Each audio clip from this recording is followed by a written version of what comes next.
Okay, then I'll lead off. Let's go to the next slide, please.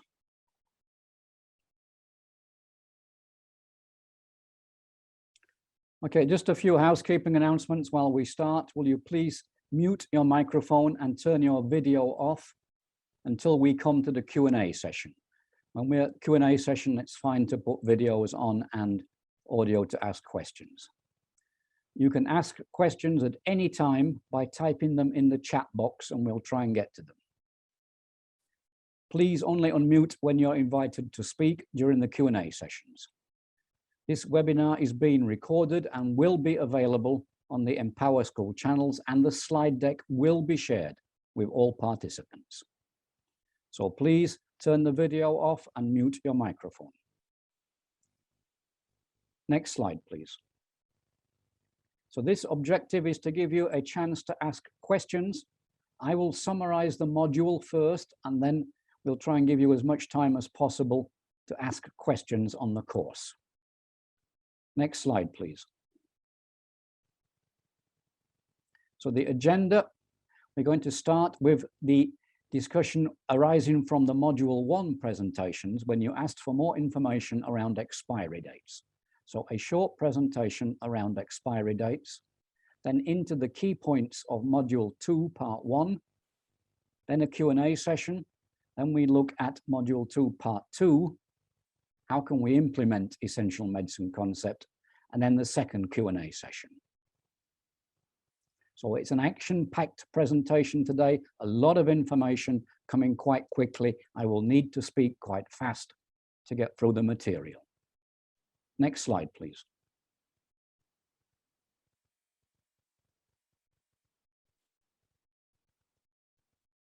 Good. So we're going to look first at the questions from expiry dates from Module 1.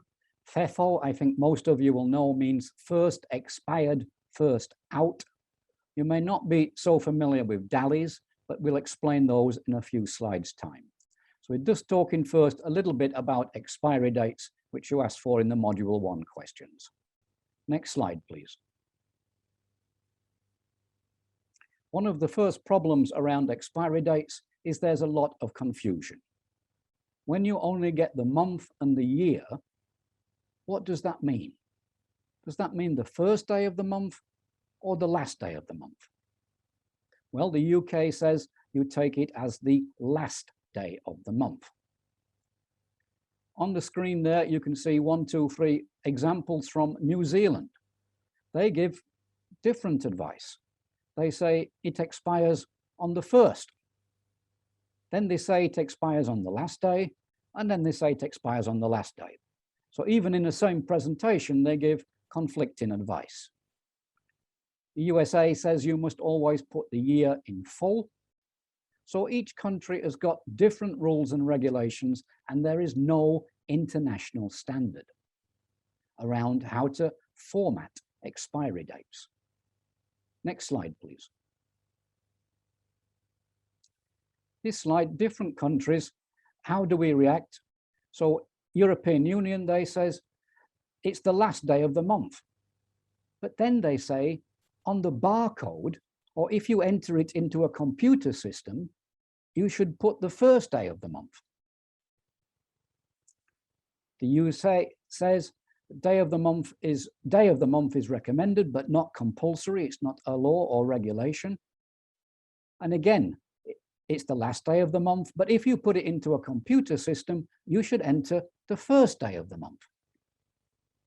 And the Russian Federation is not clear, doesn't really specify what's involved.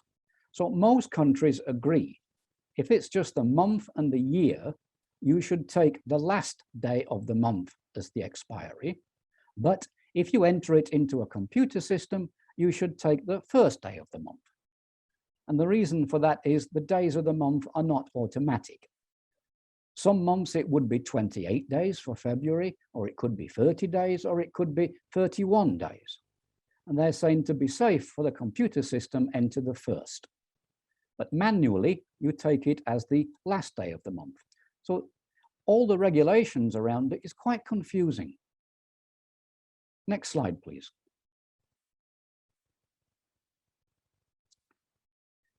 United States Pharmacopoeia, their guidance is you should always write the year in full 4-digit format. And their preferred format is year, month, day. Now that's in contrast to Europe that says day, month, year, but it's okay, that follows the same system. There are still a few American manufacturers that do month, day, year, but very few now, and you're not likely to get products from them. It really is just on the domestic market in the USA. So now you're likely to get year, month, day, or day, month, year. If only the month is stated, it's the last day of the month. That's the guidance from United States Pharmacopoeia. So if you've got a USP medicine, then we have a clear regulation. It's the last day of the month. Next slide, please. Which medicines are most likely to expire? Well, perhaps surprisingly, it's the medicines that are used to treat rare diseases, the ones that we don't use very much. They're the ones most likely to expire. Even the medicines we buy arrive with a short shelf life or are donated with a short shelf life. They don't expire very much. We get to use them. It's mainly the medicines for rare diseases. And that's an important point because we're going to come back to that later in the essential medicines. Next slide, please.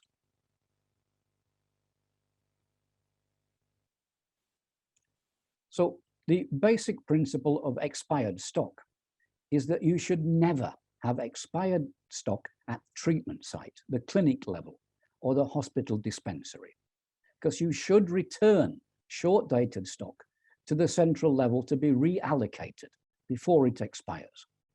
At central level, there should always be a small amount, and only a very small amount, but there should always be some expired stock. Now that's a very controversial statement. Some ministers will tell you you must have zero stock, and that's entirely wrong.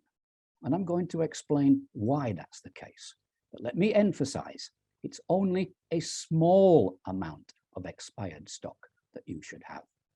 Next slide, please.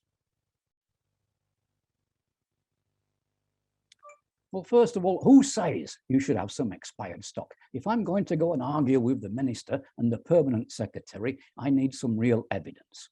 Well, you'll find it in Managing Drug Supply from MSH and WHO, who says 3 to 5% is normal. Also, expiry and obsolescence must be included in quantification, acknowledging it's inevitable. You'll also find it stated in Health Systems in Action, another publication, the e-handbook for health managers. Expired stock is unavoidable. So there's published evidence that you should have some expired stock. Next slide, please.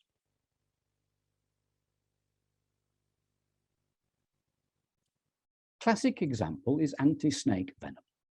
We have it in stock, we don't use it that much, and it expires and we have to throw it away. But just consider now, many of you have got children. If your child had a snake bite, and then you went to the clinic and they said, oh, well, we haven't got any anti-snake venom because we were afraid it would expire. Your child dies. How are you going to feel about that? Is that an acceptable situation, that we are denying patients life-saving treatment because we're afraid of expiry? We have to learn to bring some balance to the situation, especially around life-saving medicines. We cannot allow children deaths because of our fear of expiry. Next slide, please. So at the treatment site level, I should monitor the expiry dates. And if I can't use the stock, I should return the stock to the next level up so it can be reallocated to places that can use it. Often clinics have a low turnover, but hospitals have a high turnover of medicines. So it could be moved to a hospital where it would be used quickly. So we should not have expired stock at treatment sites, but some at central level is inevitable. Next slide, please. And that means calculating how much stock I've got against the expiry date. It's not a difficult calculation. It's explained in Managing Drug Supply all I need to do is, what is my average monthly consumption and how much stock have I got? And on the next slide, we show the calculation.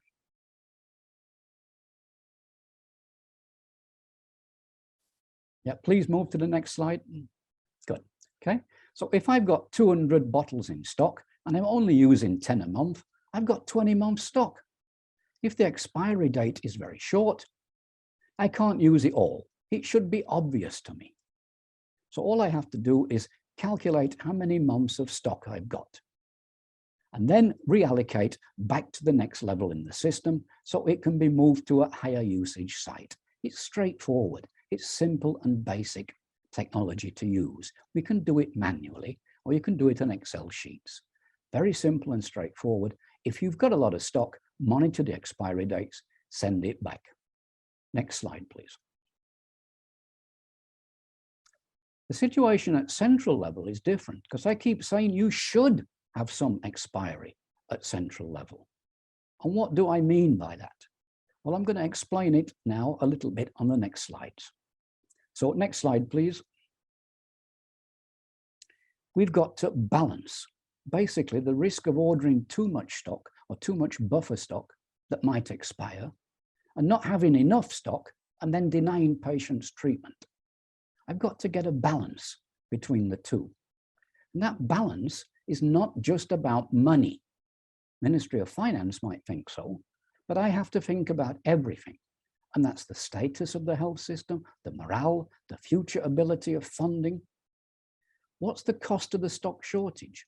It's not just the money, it's the pain, suffering to the patient, the possible death of a patient, the adverse publicity of denying patients treatment, the loss of confidence in the health system, the alienation of the medical staff. The doctors become really annoyed and upset with us. So there's lots of things to go into the equation to balance. Next slide, please. And to balance it, we have to use a combination of the arts and the sciences. It's not all science. The science, we try and use a system called DALYs, Disability Adjusted Life Years. And I'll explain those on the next slide. So disability adjusted life years is how much does it cost to treat you and how much better does your life get, against how much does it cost not to treat you and what would be the loss of income and the extra medical costs and the death. I'll try and explain it like this. To save your life, I have to cut off your arm, and that's going to cost $1,000, and you'll live for another 20 years. Is that worth doing? Well, your quality of life will not be 100%. Let's say it's 80%, but it's still pretty good. 80% is good, and you're going to live for 20 years. So that's $1,000 divided by 20 times 0.8 for 80%, because your quality of life, those 20 years, is not the same as 20 years as full quality of life. The quality of life is only 80%, so we reduce the number of years you're going to live by 20%. Well, that's a really good deal. But now, to save your life, I've got to cut off both arms and both legs, and it's going to cost $100,000. What's the quality of your life now? You might live for another 5 years, and I've spent $100,000, and you've got a low quality of life. Is that worth doing? That kind of calculation is made on the DALYs, or an alternative system called QALYs. So next slide, please. So let's just look a little bit at the economics. If I've got antiretroviral medicines for HIV treatment, they cost about $185 per year for the first line drug cost. Some are cheaper, they're only about $85. Some are $200. So we'll take the average cost at about $185 per year per patient. If I don't treat that patient, they will die of AIDS. What's the cost of a death? Well, in Africa, on the survey undertaken by British Medical Journal, it was $28,000. The person dies, there's funeral costs, there's no income coming to the family. How are the children going to survive? They're going to have charity and support. It's going to cost the country a lot of money if somebody dies. So the cost of having ARVs and treating the patient is $184. The cost of not having them is $28,000. That's a ratio of 150 to 1.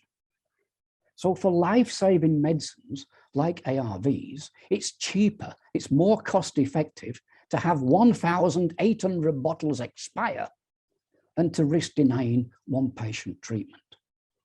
So for an item like this, I should not be frightened of expiry dates. I absolutely should have enough stock. I shouldn't be worried if a little bit expires, because it's better to have the stock and treat the patient. And it's always better to have stock and treat the patient. Next slide, please. If I make the same calculation for antimalarials, again, what's the cost of not treating? 28,000. What's the cost of having a full course of antimalarials? About $30. This time it's cheaper to have 1,000 doses of antimalarial expire than deny one patient treatment. So if there's a bit of expiry, I shouldn't be worried. It's more important to have stock than worry about expiry dates. Of course, I don't want expired. I'm going to try and manage the stock, but I shouldn't be frightened. I shouldn't be afraid of expiry. Next slide, please. What are levels of expiry? Well, we'll see lots of different figures quoted. Most countries don't like to publish their figures. And in fact, most countries don't even measure their level of expiry. But those that do, Ethiopia, for example, was 8%. That's a bit high. I'd be worried about that. I'd generally say around 2% is acceptable. But more than that, something's going wrong. Less than that, something's going wrong. Next slide, please. My recommendation is the expiry rate should not be more than 2.5%. If it falls below 0.5%, you're not taking enough risk. You're out of stock because you're afraid of expiry. Try and get the balance between the two. Don't accept zero expiry because it means you're not keeping enough stock. For sure, you're running out of stock. So between 0.5 and 2.5 is fine. Next slide, please. What's the conclusion? Monitor the expiry. We shouldn't have expiry at treatment sites. Use FEFO, first expired, first out. Treatment site level, a small amount of expiry is required. Sorry, if we can mute, please. Yeah. 0.5 to 2.5%. You need to be able to explain this to everyone you meet. And you need to be able to explain it, especially to ministers who tell you they want zero expiry. Zero expiry is wrong. It kills people. Let's understand the need for balance. We don't want a lot of expired medicine, but some is inevitable, and we should understand why it's inevitable and move forward with it. You'll get a chance to ask me questions in a little while. For right now, let's move on to the next slide, please.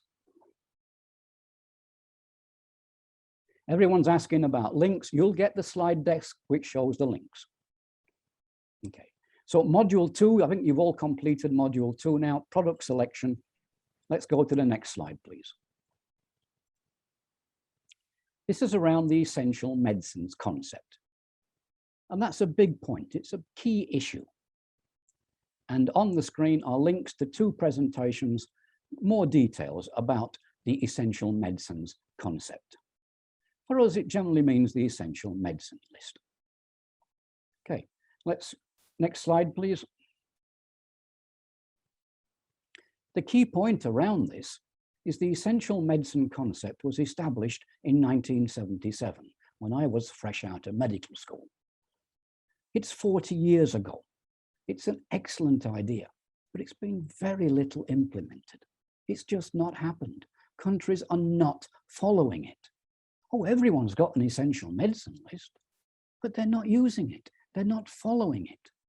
And if we don't get this followed, we're never in supply chain going to be able to supply the patient. Never. The whole point about the essential medicine concept is it makes supply chain possible, practical, viable. We can achieve it. Without it, we have little chance of succeeding. Next slide, please. So where is the implementation? It's not happened. Half the people surveyed said we're buying medicines outside the essential medicine list all the time. You've got inappropriate medicine use. Ukraine made a list in 2011, that's 10 years ago, and have never updated it, never changed it. And why is this the case? Well, we find a lot of pressure from the trade, from pharmaceutical manufacturers. They don't want us to have this. And they're pushing about this essential medicine concept. So it's important we understand it and its pros and cons. Next slide, please. Well, how do we know it works? Because we've got 40 years of evidence, surveys, research, published, documented figures. Some of the links on the screen there. Better quality of care, better health counts, better value for money. We can prove absolutely it works. There's no doubt about it at all. Unfortunately, there's a lot of misinformation and quite a lot from the manufacturers trying to refute that. But there's 40 years of hard evidence. Next slide, please. Some countries have abandoned it, particularly in South America. They say, oh, we can't get new medicines on the list. It's just too slow. There's too many committees. It takes too long. We can't do it. We're just going to get anything we want. And that's how we fail in the supply chain. We're no longer referencing the WHO model essential medicine list. And part of the reason is the International Federation of Pharmaceutical Manufacturers are pushing against it. They're trying to refute the essential medicine concept. They say, oh, it's not true, it doesn't work. It does work. It is absolutely true. 40 years of evidence. But there's a lot of pressure, increasing pressure against it. Next slide, please.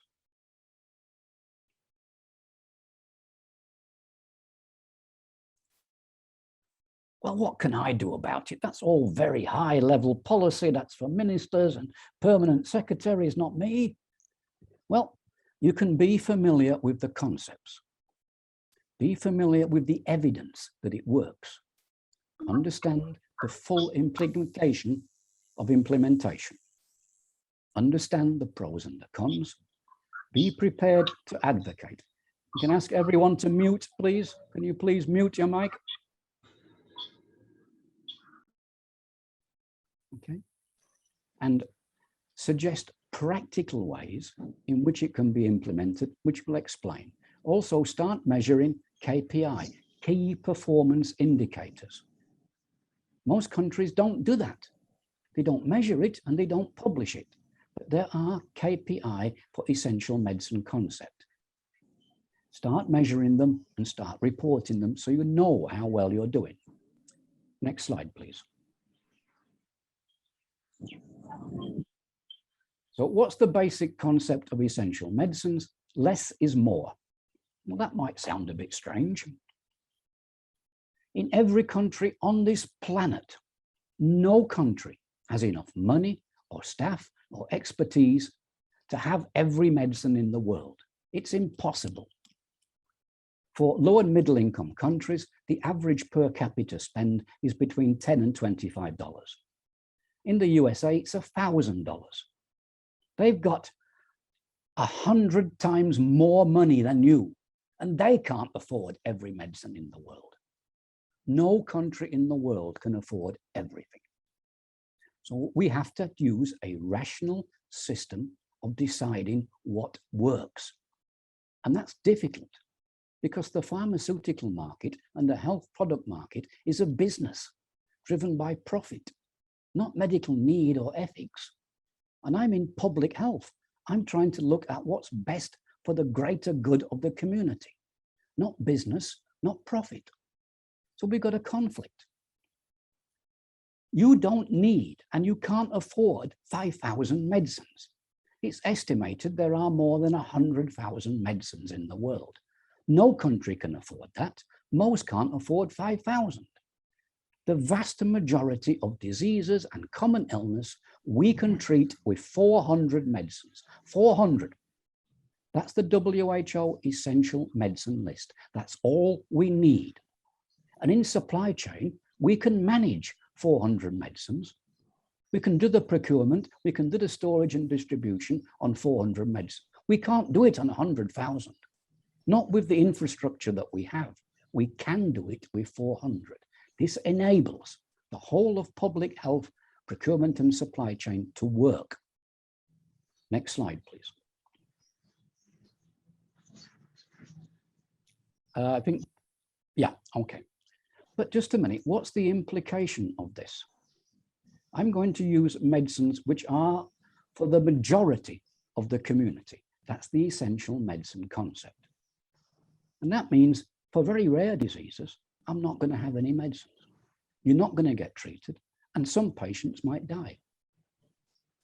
And that's a really hard thing to say.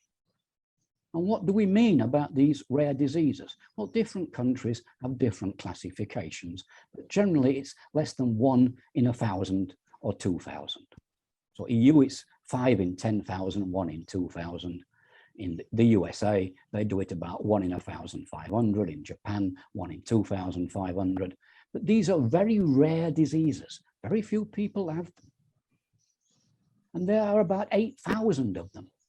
So I would need an extra 8,000 medicines to treat these very rare diseases. But I'm trying to work with 400. What that means is they're not going to get treated. That's not going to happen. And that's a really hard statement, but that's the impact of the essential medicine policy. I focus on the majority of the population. Next slide, please.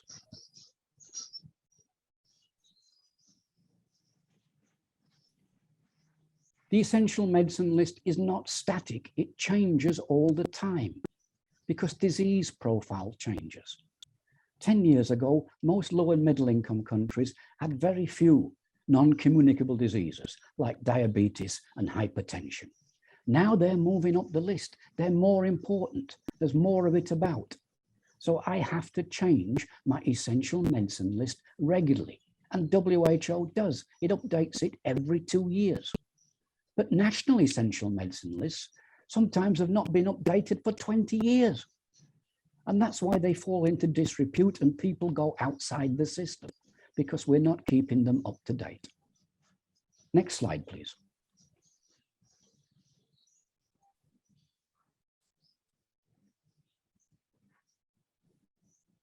I think we skipped 2, did we? Yeah. Okay. So the point about this, what we include in the essential medicine list has to be evidence-based. Not what I think, not what the doctor wants, not what someone's been influenced by a pharmaceutical manufacturer thinks, evidence. And we use 3 factors. First, the majority of the population. Then the clinical evidence that this medicine really works. And finally, the cost effectiveness. And to measure the cost effectiveness, I use this system of DALYs or QALYs. It's just a different name for the same thing. Disability adjusted life years or quality adjusted life years. Now, DALYs and QALYs are really complex. You don't have to calculate them. You just have to be aware that they're used and what they mean. Don't have to worry too much about the formula and the calculation. Next slide, please. So QALYs and DALYs are slightly different in the way they measure things. And about halfway down on the right-hand side, you can see the complexity of the formula. Again, you don't need to calculate them. If you need them, you can just reference a table. But most of the time, we don't in PSM need to do that.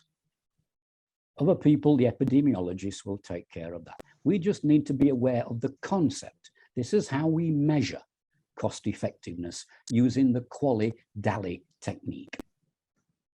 Next slide, please.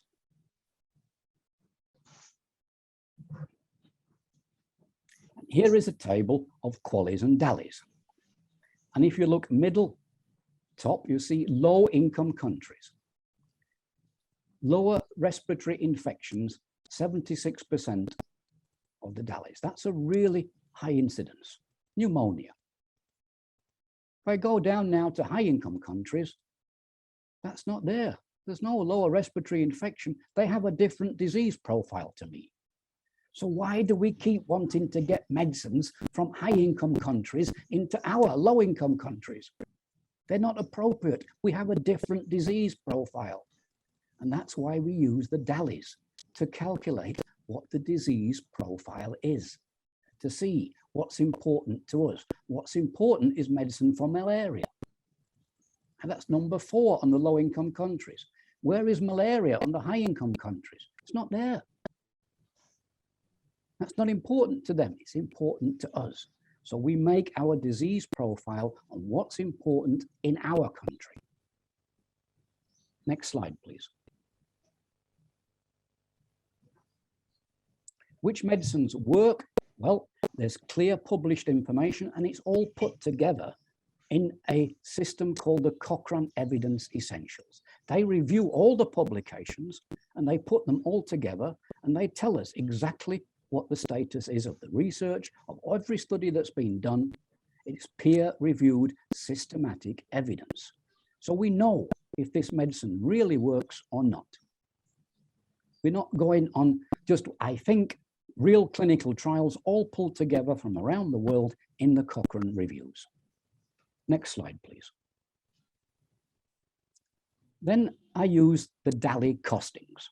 World Bank argues that should be number 1. I don't. I keep to the essential medicine principle, majority of the population, which medicines are effective, which works, and then the cost. Okay, we need the cost in our country. And most DALY studies are done in Europe and North America. However, they are increasingly becoming available in low-income countries, and that's what we should be using. Next slide, please.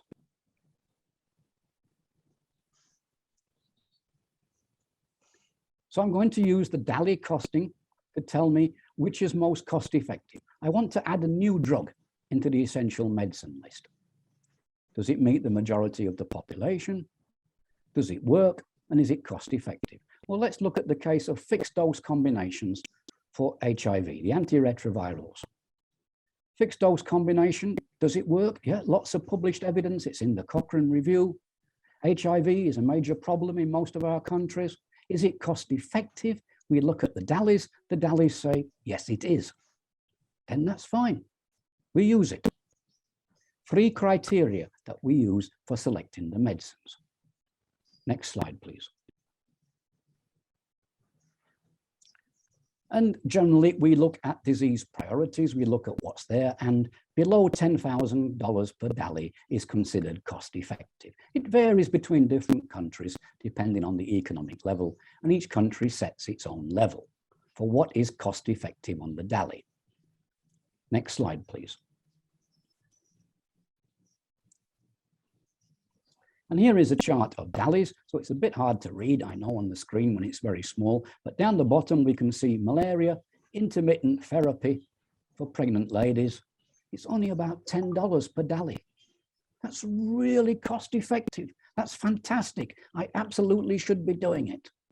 And at the top of the list, HIV for Kaposi sarcoma, a very rare type of cancer. Very rare. And that is close to $100,000. It's not cost effective. People will probably die of it, but it's outside our range of the DALY quality effectiveness. So that kind of table is there. We don't make those decisions. I'm only explaining how those decisions are made. Next slide, please. So there's a new drug available. They do the analysis. What's it going to cost? $34,000 per quality? Well, for some countries, they would accept that. Other countries would say, nah, more than $10,000 per quality, we're not having it. We can't afford to do it. And that's a very hard thing to say. The patient will die. But warfarin works. It's cheap, it controls, got a very low cost DALY. We keep with warfarin. Next slide, please. In the UK, all this kind of information is put together by a committee called NICE, who unfortunately are really not very nice. and that's the National Institute of Clinical Excellence. And they make all these specialist calculations, and they take the majority of the population, the clinical evidence and the economic evidence, and they rule all the time on new medicines. Yes, they can go into the UK essential medicine list, or no, they can't. Next slide, please. So the key point is, you as PSM don't make these kind of decisions. They're well beyond that activity. But this is how the essential medicine list is made. This is how WHO adds, subtracts items from the essential medicine list. You don't have to make any of these calculations. All you have to do is be aware of the process that goes into the medicine selection for the essential medicine list and the WHO list. This is done by the Drug and Therapeutic Committee in country or the WHO Essential Medicine List. You might have some inputs into the Drug and Therapeutic Committee. For example, just recently everyone's talking about COVID vaccine. They might say, well, Pfizer's the most cost-effective vaccine. It isn't, but they might say that. But it requires storage at -70 centigrade. Can your cold chain handle -70? I don't know of many countries that can. So you'd have to say from PSM, sorry, we can't distribute and store that commodity. So think again, it's not practical. But that's the kind of inputs that PSM will make. You don't have to worry about the qualies and dallies other than just know that's how it's done. Next slide, please. Okay, time for Q&A. I know I've rushed through very quickly. We'll try and give you 10 minutes questions now. Do we have any questions in the chat box?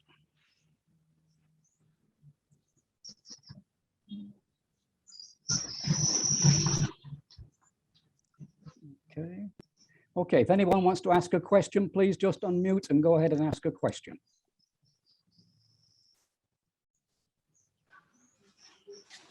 Good morning. Hello.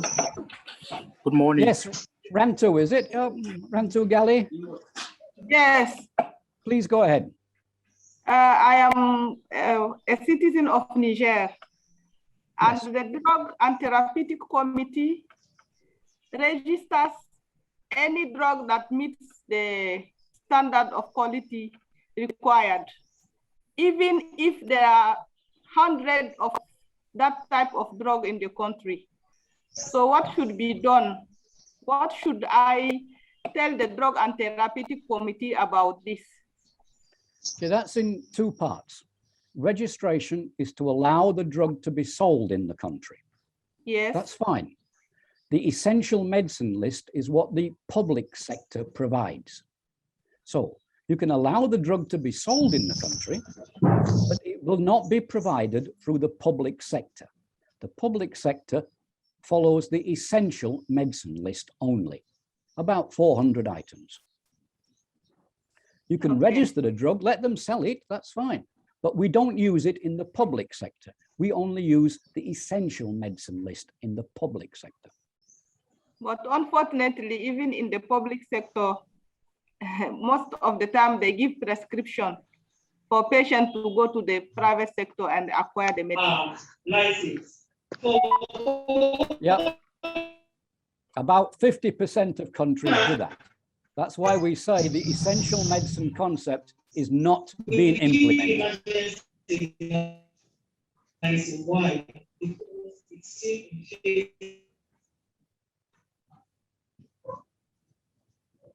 Okay, is that Musa trying to speak? Musa Sese. Right? When we have concluded all the data, we side effects, all of something, then when we know that we completed with the seat, then they can give permanent license. But now it's emergency use. Even for Pfizer and all the vaccines, it's emergency use. Because obviously it was produced rapidly, deployed rapidly, so obviously emergency. Now they said first vaccine, only vaccine.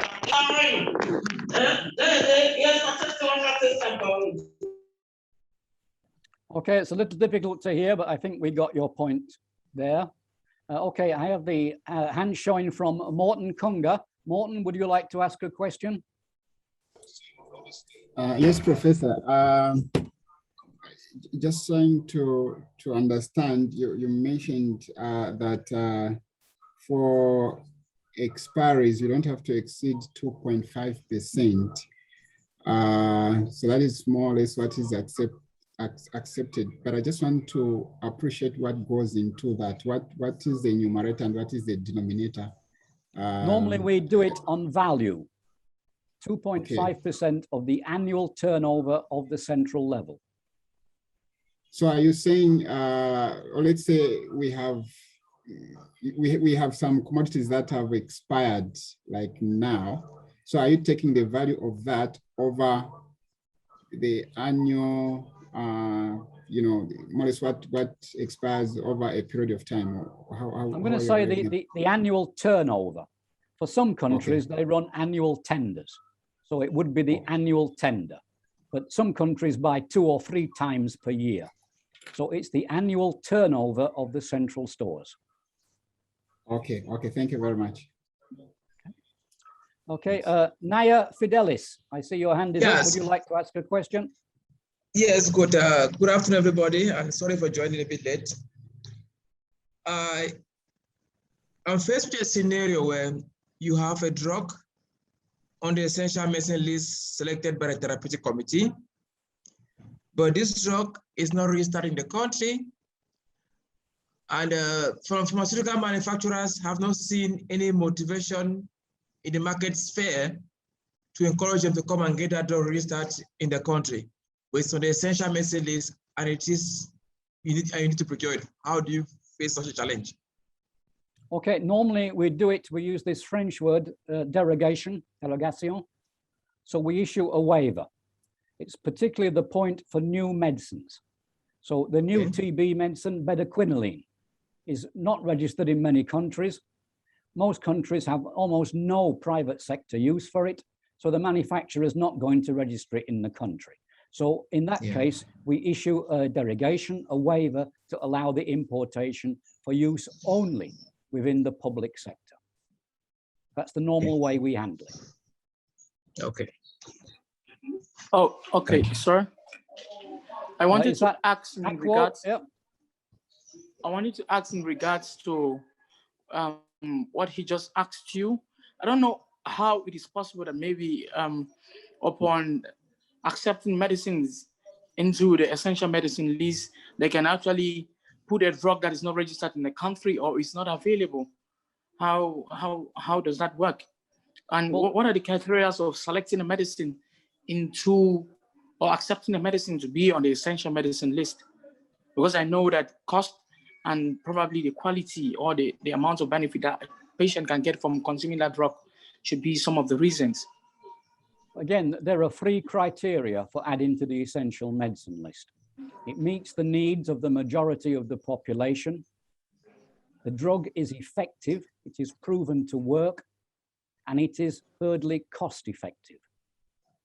Of all the different drugs available for that disease, that one is cost effective. Those are the 3 criteria.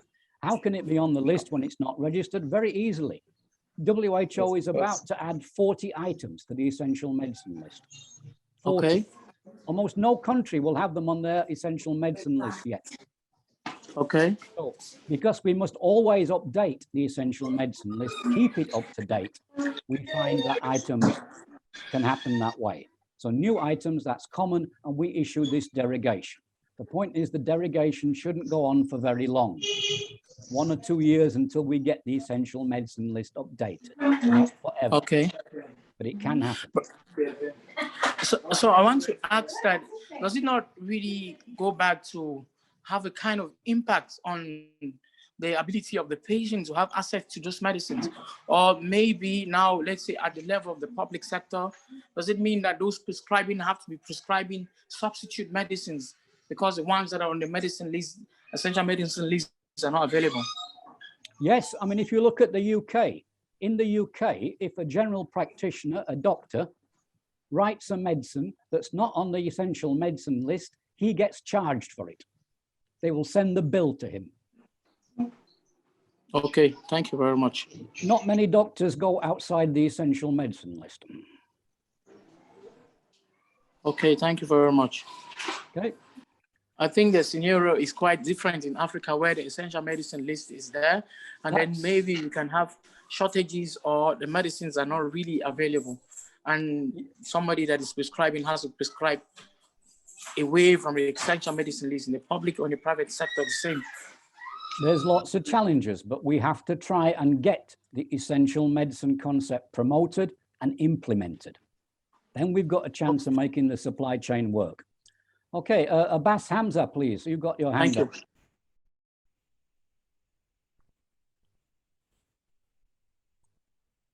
Abbas Hamza, yeah, can you unmute if you want to ask a question? Yeah, okay. Go ahead, please. Okay, thank you very much. My question has to do with certain WHO drugs that have been approved, but not yet in the essential medicine list for the country. For example, the WHO combi packs, the combination of mistoprostol and mifepristone for safe abortion, for medication abortion. So how do you handle a situation whereby it is recommended by WHO, all right, but it is not in the essential medicine list of the country? So you want to initiate a process whereby you bring the drug on board and then make sure it enters the essential medicine list so that patients and clients can have access to it. So in a scenario like this, how do you go about the entire process of making sure that you can work with the relevant government agencies to ensure that the drug is available and listed in the essential medicine list? Okay, a normal way is that we call an emergency meeting of the Drug and Therapeutic Committee, the National Drug and Therapeutic Committee, and they issue a temporary derogation to permit the use. We must not do it unilaterally. It must unilateral, be must not do it unilaterally. Must be from the Drug and Therapeutic Committee. They issue a temporary derogation to allow its use. And if they don't issue it, and for a controversial item like an abortion medicine, they may not be willing to make a decision, then we can't use it. We have to stay within the bounds of the law and the regulation. And that means the Drug and Therapeutic Committee make a decision. They might make a decision not to decide, in which case we can't use it. But we try and promote, we try and move with them. They have the authority to make the decision. We as PSM do not. We cannot make unilateral decisions, and neither can the Ministry of Health.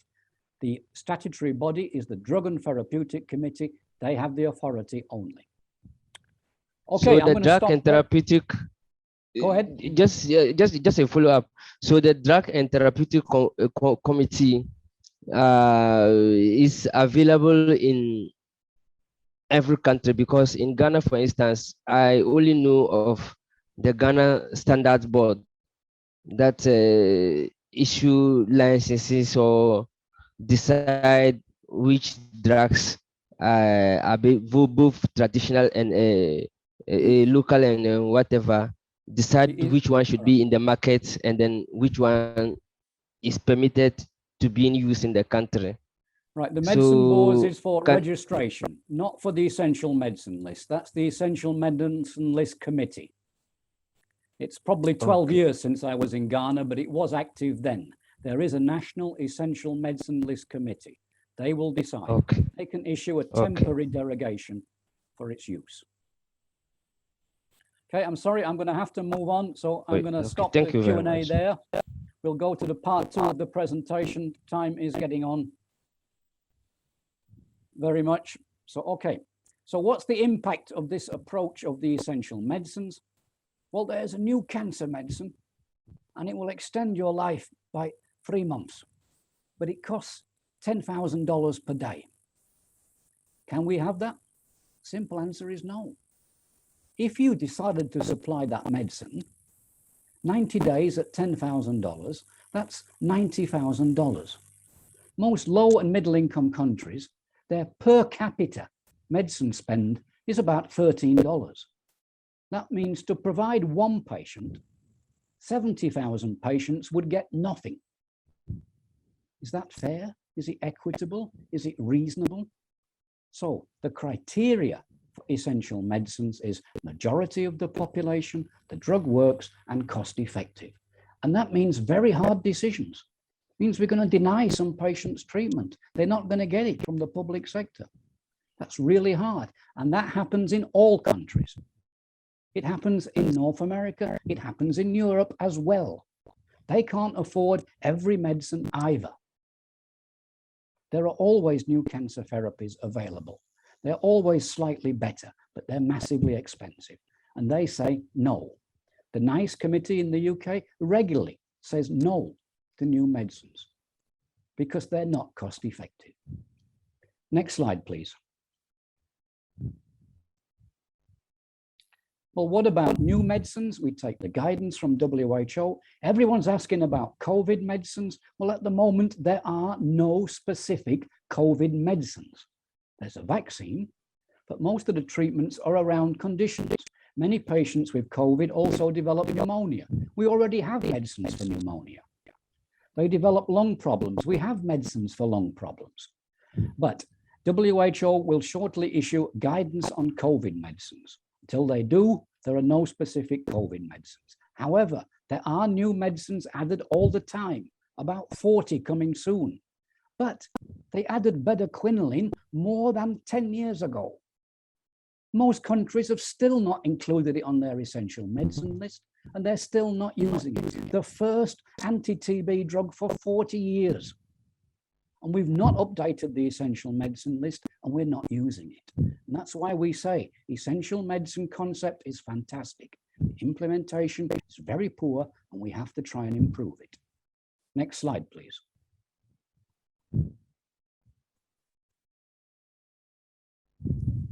Also, there's a lot of misinformation and, frankly, outright lies from manufacturers.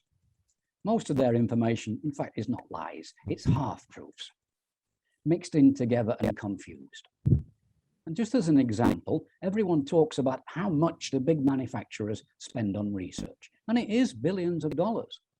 But we look how much they spend on marketing.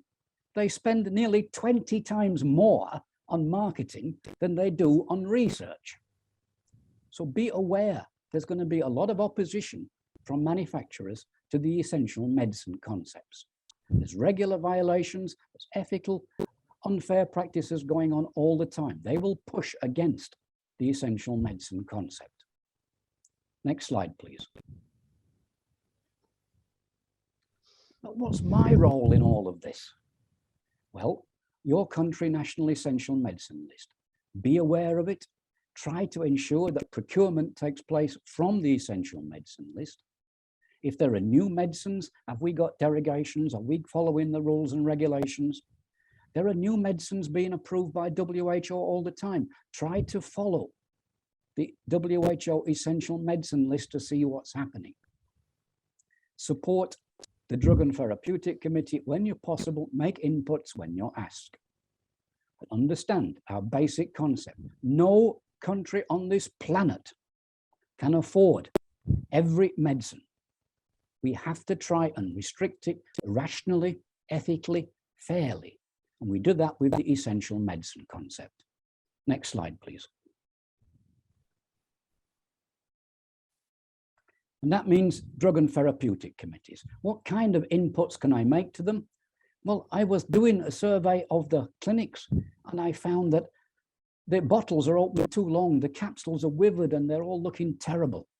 Can we buy in blister packs? That would be a recommendation to DTC. Blisters are more expensive than bulk bottles of 1,000, but they can be cost effective. It can be a good technique.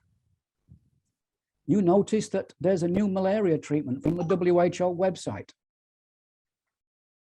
Can you encourage Drug and Therapeutic Committee to look at it? You notice many clinics and many people at home don't have refrigerators. What's the point of giving them antiretroviral liquids And they can't keep it in the refrigerator. Can you change to dispersible tablets? They don't need refrigeration. Would that make sense? These are the kinds of inputs you can make from your own observations into the Drug and Therapeutic Committee. Next slide, please.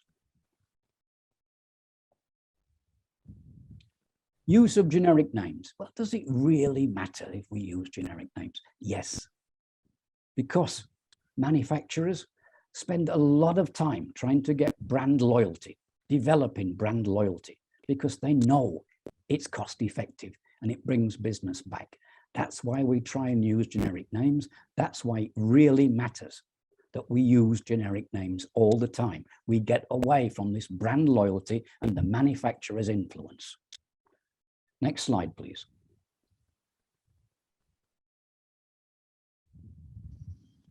And if we look at the cost effects of overcoming that, it's a problem. On surveys, 13% of the population don't accept generics. They don't say it's not the same as the good stuff. It is the same. We see lots of clinicians being influenced by manufacturers trying to push for brand name products. Situation in China, they would save millions if they moved to generic naming. And the US pharmaceutical companies push very hard not to get generics in. But there's opposition to generic names. They do matter, they are important. We try to get them on the prescriptions. Next slide, please.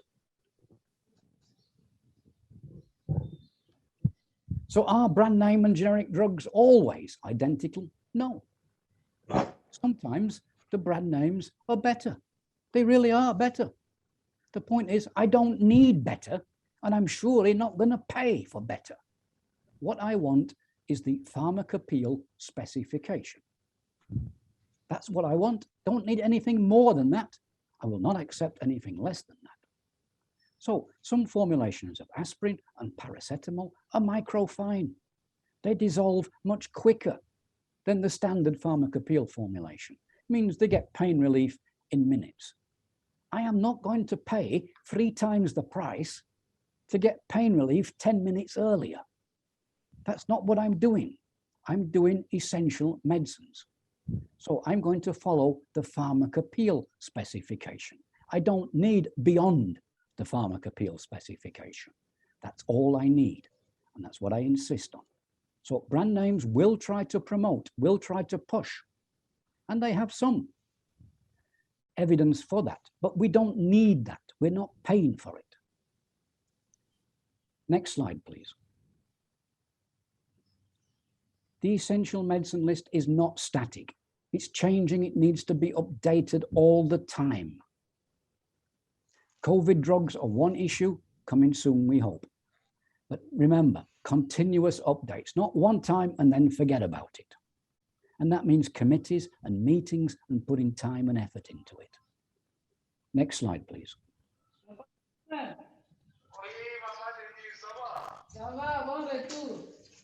Yeah, can we ask you to mute, please? Yeah.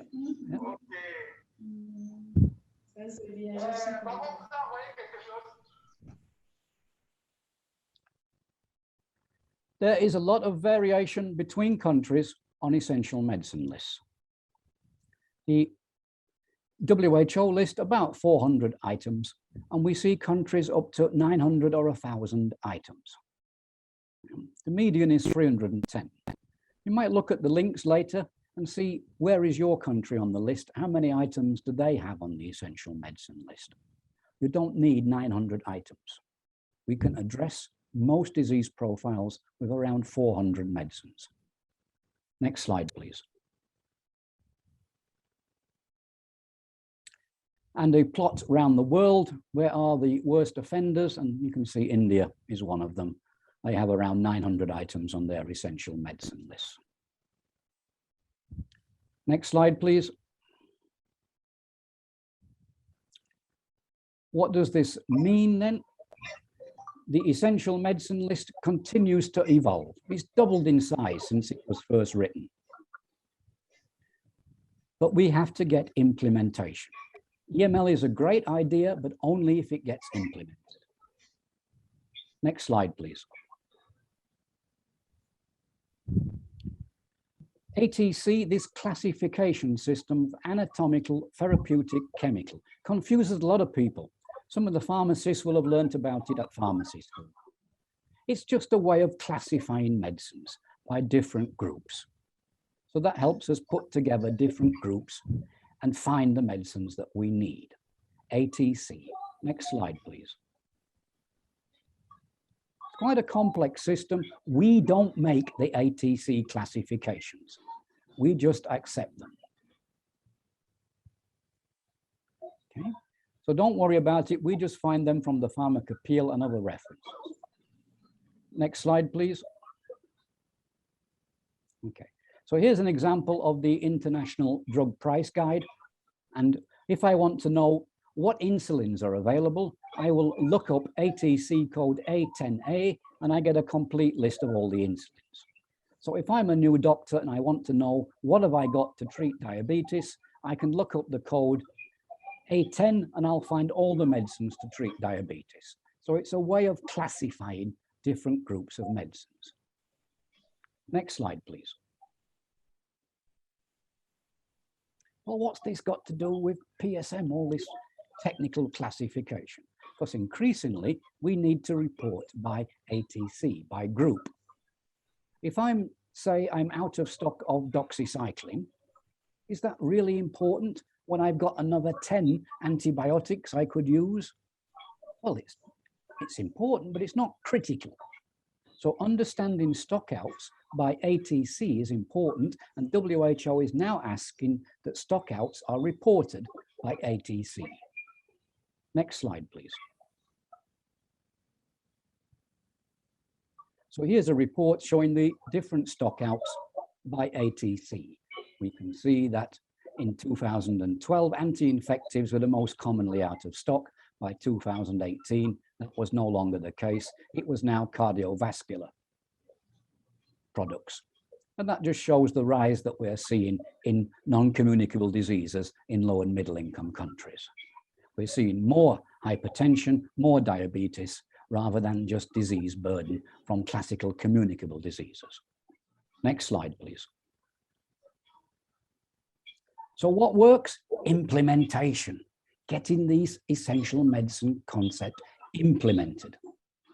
When we implement it, we get price reductions, we get improved healthcare. If we're ever going to achieve the sustainable development goals for health, we're going to have to implement the essential medicine concept. Next slide, please. How do we do it? Implement. Multidisciplinary committees, transparent processes, linked to treatment guidelines, regular updates, and monitoring the use. Next slide, please. So, the essential medicine concept was made more than 40 years ago. We know it works, but it's still not well implemented. We have to try and get it implemented. What can you do? Understand it. Understand its pros and its cons. Advocate and be prepared to explain to people about it. Okay, next slide. I think we're into the Q&A. Yep.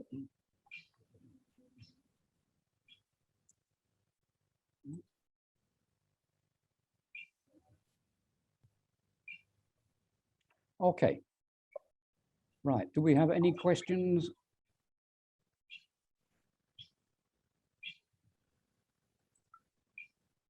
Vaccines are medicine, same law apply, 2.5%. In fact, the WHO guideline for vaccination for EML is less than 4% expiry. Less than 50% of countries achieve that. Most countries have much greater expiry of vaccines than that. But I would use the same for vaccines, 2.5%, even though the current WHO guideline is 4% for vaccines. Okay, vaccines again, I've just answered that. Okay. All right, if you'd like to raise your hands then, if you wish to ask a question or type a question into the box. I know I've gone through very quickly, so I think you'll certainly want to review the slides. Okay. Abbas, you want to ask in a question? I see your hand is raised. Yes. Yes. Please So, go ahead. yeah, I want to understand when you say we know what works and essential medicine list needs to be implemented. It's developed 70 years ago, but it has never been well implemented. So when you say implement, what exactly do you mean? Like for a country like Ghana, because from my experience and a background as a nurse, the essential medicine list is just like a dictionary whereby health practitioners go into look for some drugs for specific diseases and for references and all that. So I don't understand when you say it needs to be implemented. Okay, first is It can procurement. work. What exactly does that mean? We start with procurement. You should only be buying drugs that are on the National Essential Medicine list or have a derogation. You don't buy items that are not on the list. That's the starting point. Second is we only prescribe items that are on the list. That's the second thing. That's the key implementation. Then we update the list regularly. We follow it through. We use the 3 criteria for adding new items and possibly subtracting them. In a country like Australia, they don't allow the addition of an item to the essential medicine list unless you delete one. You can't add, you can only replace. Now that's an extreme, but you should think about that as well. But fundamentally, we only buy what's on the list. We only prescribe what's on the list. That's the key point.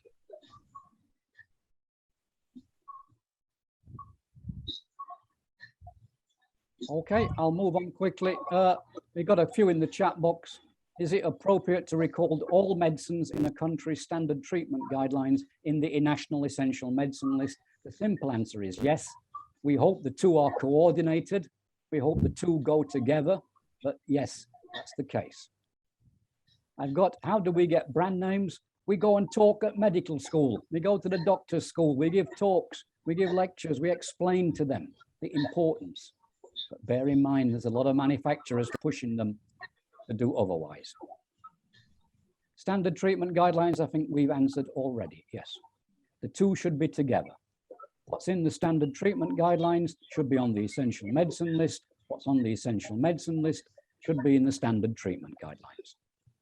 Okay, I have a question here from Midas Kamanga. Midas, you have a question to ask? Yes, Prof. I hope you are fine, and thank you for the session that we are having in. I just wanted to know on the INN, I want to understand, is it, do I have to check, for example, if I go to the hospital, they have prescribed a medication and that medication is not allowed, then I'm told to buy at the pharmacy shop, then there, when I buy that medication, am I supposed also to check the INN so that I can see whether it's on the essential medicine list, or how do I know? Right, the essential medicine concept only applies to the public sector. If you're going outside the public sector, then it no longer applies. But many pharmacists will sell generic medicines as well. So we can encourage the private sector also to use generic medicines and not just brand names. For example, in Indonesia, the government provides generic medicines to the private sector. It's called the BELOGO, the government logo system. So they put those medicines, and all pharmacies have to carry them. That's retail private pharmacies have to carry the government approved generic medicines, as well as the brand names. So if you ask for a generic, the pharmacist must dispense it. That's in Indonesia. Not just brand names in the private sector, they insist on having generics as well. And not all countries can do that, but it is a point to consider.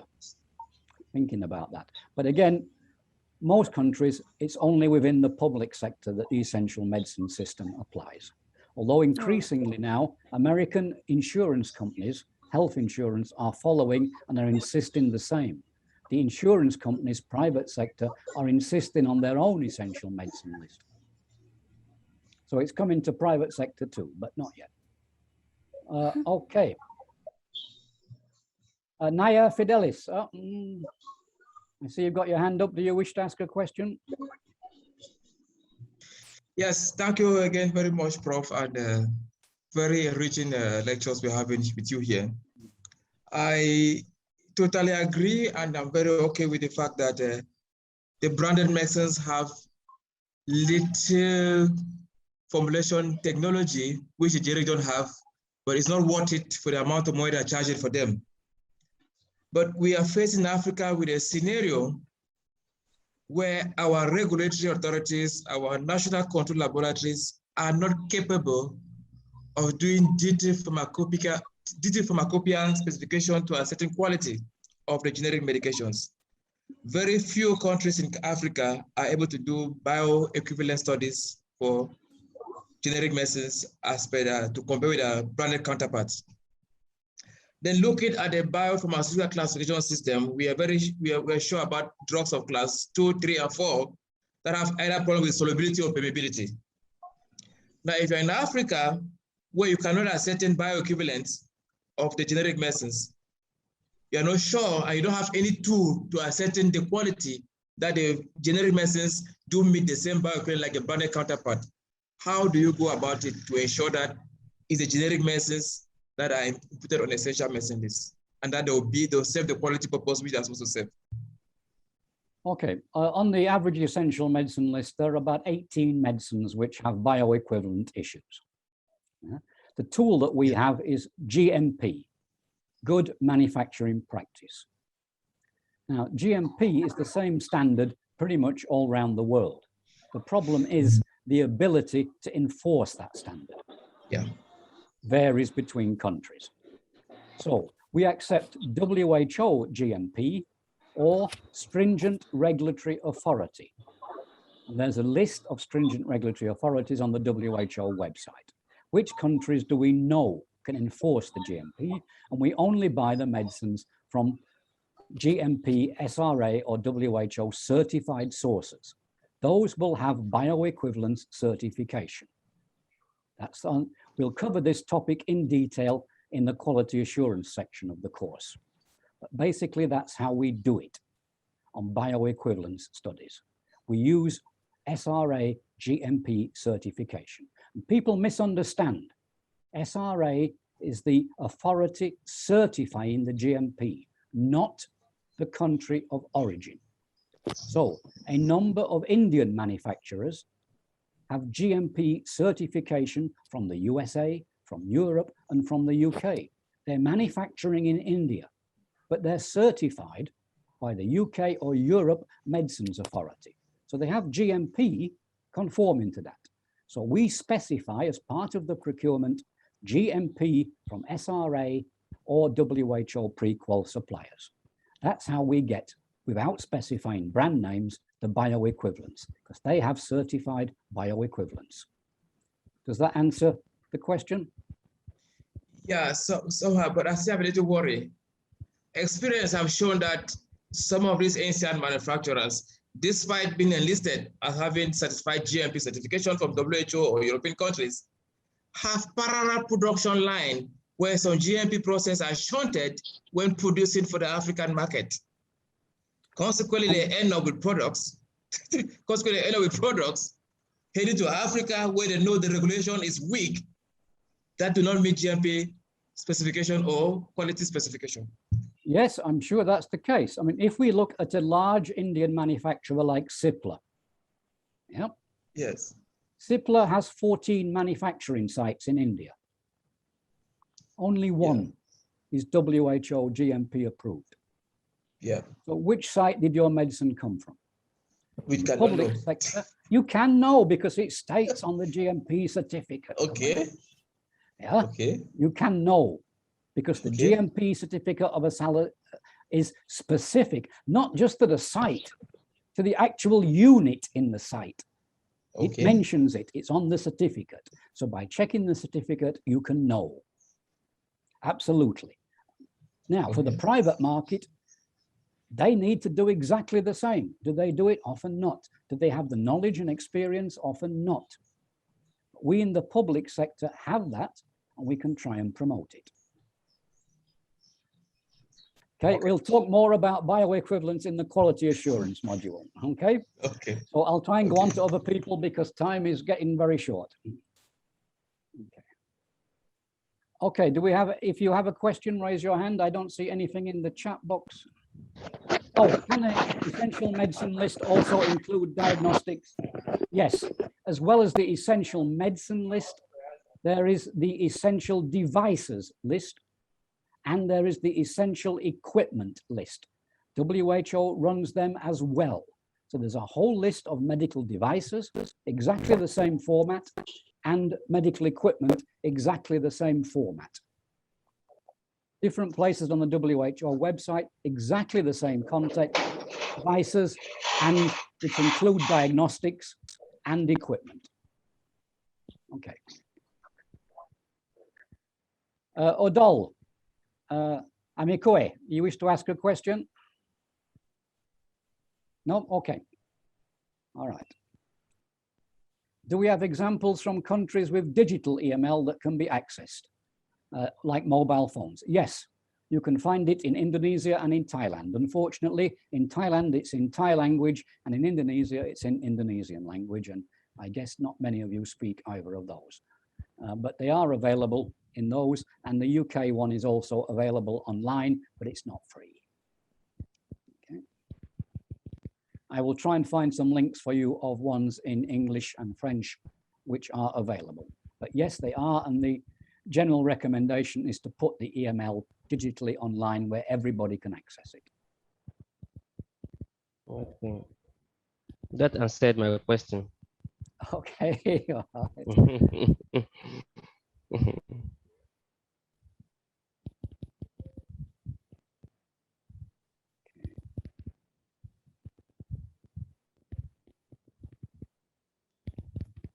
The EML specifies the brand name. Yeah, some do. I'm afraid that's error. That's not following the essential medicine concept.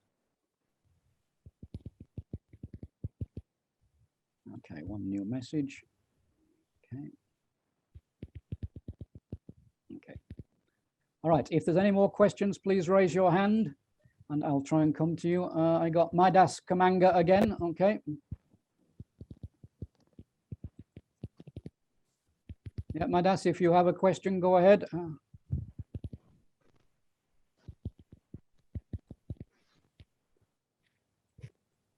Okay, if there are any more questions, please raise your hand.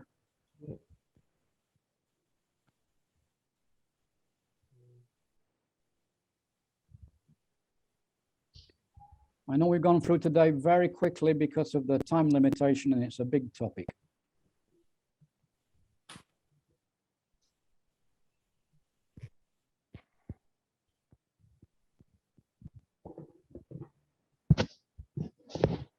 Okay, for medical devices and equipment, we'll talk more about that in later modules of the course.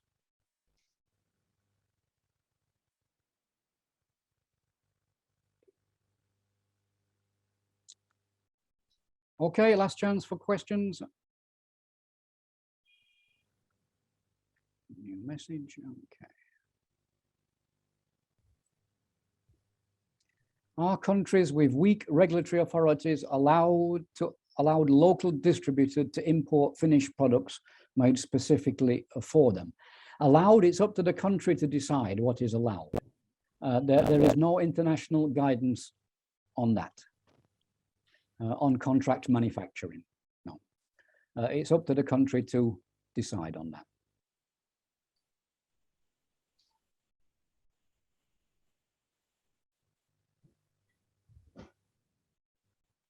Okay, if there's no more questions, then we'll end the seminar there.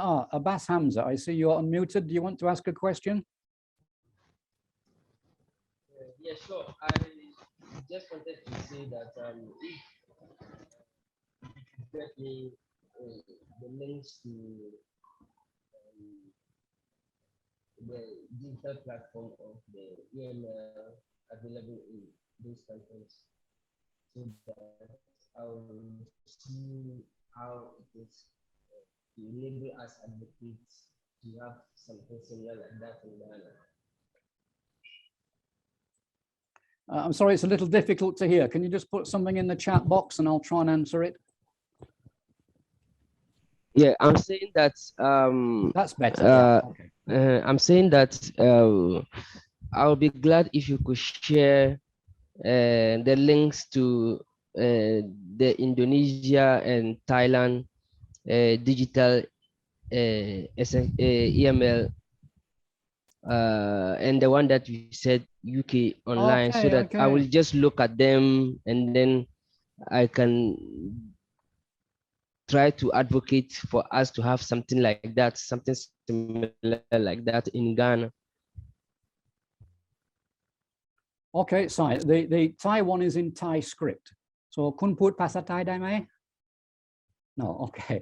So that will be a little difficult to read, but the Indonesian one is in Latin letters. You'll be able to read it. And many of the names are the same. So they might be spelt a bit strangely, but you'll be able to recognize them. So I can certainly share the Indonesian one with you, okay?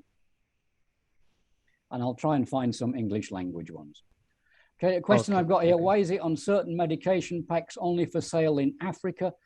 Usually that's nothing to do with quality. It is to do with competition between different ones. We often find it in the European Union. The packs are marked only for sale in Greece because the price in the country of Greece is much less because it's government controlled. So if I take the example between Malaysia and Indonesia, the price for Pfizer tetracycline is 4 times the price in Indonesia than it is in Malaysia. It's exactly the same medicine. It comes in exactly the same pack. It's the same language in both countries. So it's really about price issues rather than anything else.